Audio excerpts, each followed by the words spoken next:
I said recently that I like Banjo-Kazooie nuts and bolts, and now I'm going to explain why. For those who are unfamiliar with the series, Banjo-Kazooie and its direct sequel, Banjo-Tooie, were two of the best 3D platformers for the Nintendo 64. They are fantastic and universally loved. And then there's the follow-up, Banjo-Kazooie Nuts and Bolts, which was released 8 years after Banjo-Tooie, but this time on the Xbox 360. The thing that makes this game so polarizing to fans is that it isn't a 3D platformer like its highly acclaimed and loved predecessors. Instead, it is an action-adventure and vehicle construction game. Players get to build vehicles to explore worlds and compete in challenges to win jiggies. Many die-hard fans were disappointed that the sequel they received after waiting for so long was not the game that they wanted. And I understand that, but does that make this a bad game?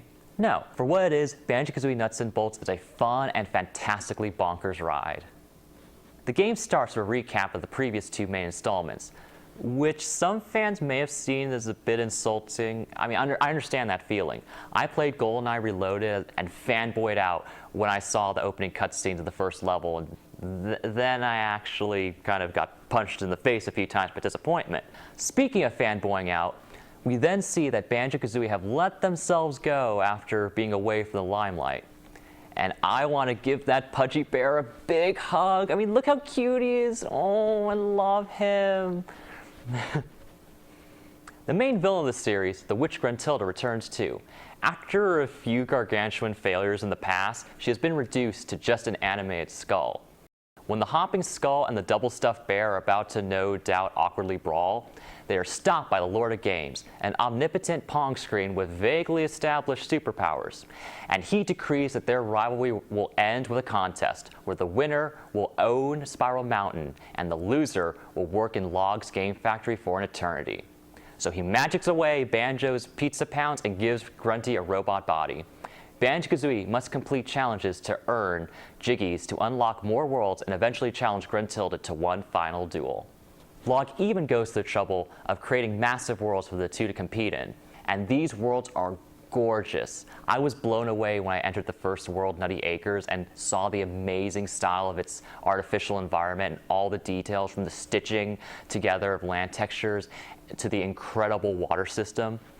The hub world, Showdown Town, is a huge town with different districts that are filled with all sorts of citizens, police patrols, and staple characters from the previous games such as Mumbo Jumbo, Bottles, Jolly Roger, and more. And these guys seem to have moved from the Isle of Hags to play in Log's games because, well, I guess they don't have much else to do. Unless Log is forcing them to do this, and that wouldn't be totally surprising. There are even some new characters introduced, such as Trophy Thomas, a boastful cheetah who loves to win but hates to lose. Imagine Patroclus from Soul Calibur 5, but likable. Banjo-Kazooie games have great soundtracks, and Nuts and Bolts does not disappoint. Composer Grant Kirkhope works his magic once again. Many of the tracks that play in the worlds feature snippets of songs from the previous games. The third world in the game, Banjo Land, which is a gigantic museum dedicated to celebrating the most memorable moments of the series, features an incredible medley of the series' greatest hits. And yes, there is enough cool and memorable stuff from the previous games to fill an entire museum. I love being able to build and design things, and the vehicle construction is extensive and a lot of fun. Players get to build a number of different vehicles, from cars to aircrafts to boats, with a huge selection of unlockable parts and blueprints. There's so much you can do. Many parts are callbacks to the previous games. The notorious Stop and Swap from the past games reappears and unlocks some novelty items when the fabled items are collected in the original Banjo-Kazooie on the Xbox Live Arcade. If you love finding Easter eggs, you'll love exploring Showdown Town and the other worlds. I love that moment when I find that little treat for the players when I reach a difficult peak or get into a little nook. It's those little winks that help make this game so much fun and such a warm embrace of nostalgia. This game brings back the characters, their quirks, and combines to have a magical world and a new kind of game that lets players let their imaginations run wild. And that is why I love Banjo-Kazooie Nuts and Bolts.